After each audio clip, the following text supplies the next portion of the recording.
What's up everyone, DKRACK here, about to react to another video for you guys, and we're about to check out some scary shit. This is the Russian sleep experiment. I've had some people here and there wanting me to check this out. I think it's like a creepypasta. I'm not sure if this is real or not, but from the comments and shit I've been reading, it sounds like this is a pretty scary, messed up story, so wish me luck, guys. But alright guys, like always, I'll have a link to the original video down below. Let's go ahead and check out the Russian sleep experiment.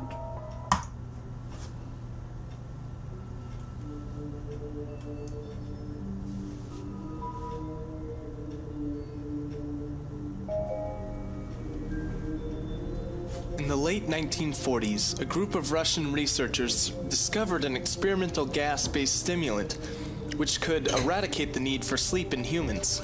5 test subjects were chosen to test the gas, all deemed enemies of the state. They were kept in a sealed environment to carefully monitor their oxygen intake, as the gas was toxic in high concentrations. This was before closed-circuit cameras, so their only means of monitoring the subjects were microphones and a few thick glass portholes into the chamber. The chamber was stocked with books, cots to sleep on, running water, a toilet, and enough dried food to last all 5 for over a month. Everything was 5 for the first 5 days. The subjects hardly complained, having been promised, falsely, that they would be freed if they did not sleep for 30 days. Their conversations and activities were monitored closely. For 30 days. It was noted that they continued to talk about increasingly traumatic incidents in their past life, and the general tone of their conversations took on a darker aspect after the 4-day mark. After 5 days, they started to complain about the circumstances and events that led them to where they were, and started to demonstrate signs of paranoia. They stopped talking to one another and began alternately whispering to the microphones and portholes. Oddly, they seemed to think they could win the trust of their researchers by turning over their fellow comrades. At first, the researchers suspected that this was an effect of the gas itself. After 9 days, the first of them started screaming. He ran the length of the chamber, repeatedly yelling at the top of his lungs for 3 hours straight. After he tore his vocal cords, he still continued attempting to scream, but was only able to produce occasional squeaks. The most surprising thing about this behavior is how the other captives reacted to it, or didn't react to it. They continued whispering into the microphones until the second of the captives started to scream. The 3 non-screaming captives took books apart, smearing page after page with their own feces and pasted them over the glass portholes. The screaming promptly stopped, and so did the whispering in the microphones. After 3 more days passed, the researchers checked the microphones hourly to make sure they weren't working, as they thought it impossible that no sound could be coming from the chamber. The oxygen consumption in the chamber indicated that all 5 must still be alive. In fact, it was the amount of oxygen 5 people would consume at a very heavy level of strenuous exercise. On the morning of the 14th day, the researchers did something they said they would not do.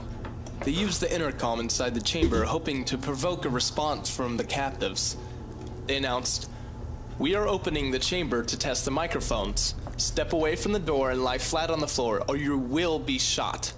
Compliance will earn one of you your immediate freedom." To their surprise, they heard one single phrase in a calm voice respond, "We no longer wish to be freed." Debate broke out among the researchers and the government officials funding the experiment. Unable to provoke any other response using the intercom, it was finally decided to open the chamber at midnight on the 15th day. That night, the chamber was flushed of the gas and filled with fresh air. Immediately, voices from the microphones began to object. 3 different subjects began begging, as if pleading for the life of loved ones, to turn the gas back on. They become addicted to the gas? Soldiers sent in to retrieve the test subjects. They began to scream louder than ever, and so did the soldiers when they saw what was inside the chamber. 4 of the 5 subjects were still alive, although no one can rightly call the state that any of them were in living. The food rations for the past 5 days had not been so much as touched. There were chunks of rotting flesh from the dead subject's thighs and chest stuffed into the drain in the center of the chamber, which allowed 4 inches of red liquid to accumulate on the floor. Precisely how much of the liquid that was actually blood was never determined. All 4 surviving test subjects also had large portions of muscle and skin torn away from their bodies. The exposed bone on their fingertips indicated that the wounds were inflicted by hand, not with teeth as the researchers initially thought. Closer examination of the position and angles of the wounds indicated that all of them were self-inflicted. The organs below the rib cages of all 4 test subjects had been removed. While the heart, lungs, and diaphragm remained in place, the skin and muscles attached to the ribs had been ripped off, exposing the lungs through the rib cage. All the removed blood vessels and organs remained intact. They had just been taken out and laid on the floor, fanning out around the bodies of the subjects. The digestive tract of all 4 could be seen working, digesting what was apparently their own flesh, which they had been eating for many days. Yuck! Most of the soldiers were Russian operatives, but still, many refused to return to that chamber in order to remove the test subjects. The subjects continued to scream to be left alone in the chamber and alternately begged and demanded that the gas be turned back on, lest they fall asleep. To everyone's surprise, the test subjects put up a fierce fight in the process of being removed from the chamber. One of the Russian soldiers died from having his throat ripped out. Another, gravely injured by having his testicles ripped off and an artery in his leg severed by one of the subject's teeth. 5 more soldiers lost their lives, if you count ones that committed suicide. In the struggle, one of the 4 living subjects had his spleen ruptured and was bleeding out quickly. The medical staff attempted to sedate him, but this proved impossible. He was injected with more than 10 times the normal human dose of morphine, and still fought like a cornered animal, breaking the arm of one doctor. His heart continued beating for a full 2 minutes after he ran out of blood. Even after his heart stopped, he continued to scream and flail for another 3 minutes, struggling to attack anyone in reach and just repeating the word, "More! More!" over and over, weaker and weaker, until he finally fell silent. The surviving 3 test subjects were heavily restrained and moved to the medical facility, the 2 with intact vocal cords continuously begging for the gas, demanding to be kept awake. The most injured of the 3 was taken to the only surgical operating room that the facility had.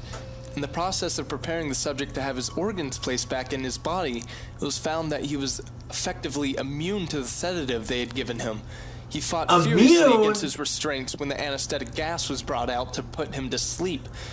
He managed to tear most of the way through a 4-inch wide leather strap on his wrist. It took little more anesthetic than normal to put him under, and the instant his eyelids fluttered and closed, his heart stopped. In the autopsy of the test subject, it was found that his blood had triple the normal level of oxygen found in a human body. The muscles that were still attached to his skeleton were badly torn, and he had broken 9 bones in a struggle to not be subdued. Oh! The second survivor had been the first of the group to start screaming. His vocal cords destroyed, he was unable to beg or object to surgery, and he only reacted by shaking his head very violently in disapproval when the anesthetic gas was brought out. He shook his head yes when a nurse suggested that they try the surgery without anesthetic. He did not react for the entire 6-hour procedure of replacing his abdominal organs and attempting to cover them with what little remained of his skin. The surgeon stated repeatedly that it should be medically impossible for the subject to still be alive. One terrified nurse stated that she had seen the patient's mouth curl into a smile several times whenever his eyes met hers. Ugh. When the surgery ended, the subject looked at the surgeon and began to wheeze loudly, attempting to talk. Assuming this must be something of importance, the surgeon had a pen and pad fetched so he could write out his message. It was simple. Keep cutting. The other 2 test subjects were given the same surgery, both without anesthetic. The surgeon found it almost impossible to perform the operation while the patients laughed continuously. Once paralyzed, the subjects could only follow the attending researchers with their eyes. The paralytic cleared their system in an abnormally short period of time, and they were soon trying to escape their bonds. The moment they could speak, they were asking for the gas.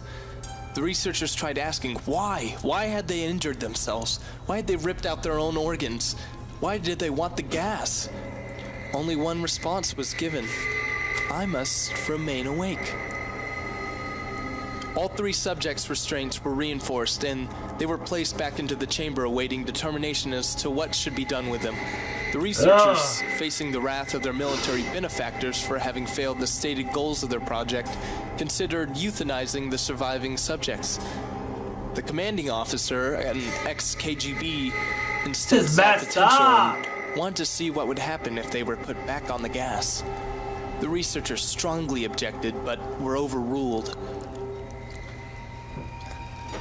In preparation for being sealed in the chamber again, the subjects were connected to an EEG monitor and had their restraints padded for a long-term confinement.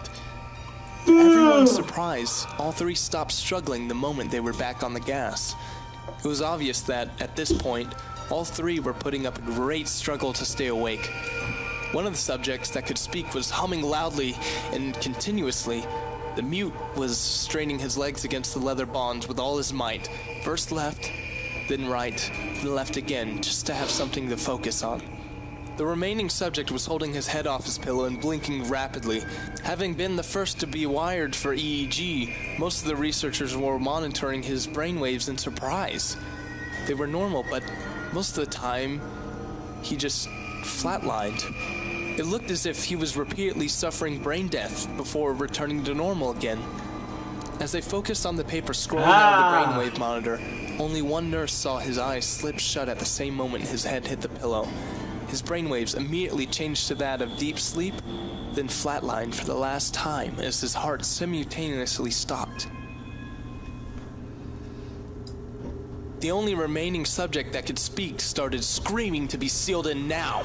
His brainwaves showed the same flat lines as the other one who had just died. The commander gave the order to seal the chamber with both subjects inside, as well as 3 other researchers. One of the 3 immediately drew his gun and shot the commander point blank right between the eyes, then turned the gun to the mute subject and blew his brains out. He pointed the gun at the remaining subject, still restrained to a bed, as the members of the medical and research team fled the room. I won't be locked in here with these things. Not with you, he screamed, at what can no longer be called a man strapped to the table. What are you, he demanded. I must know. I must know. What are you? The subject smiled. Have you forgotten so easily? The subject asked. We are you. We are the madness that lurks within you all, begging to be freed at every moment in your deepest animal mind. We are what you hide from your beds every night. We are what you sedate into silence when you go to the nocturnal heaven where we cannot tread. The researcher paused, then aimed at the subject's exposed heart and fired. The EEG flatlined as the subject weakly choked out. So nearly free.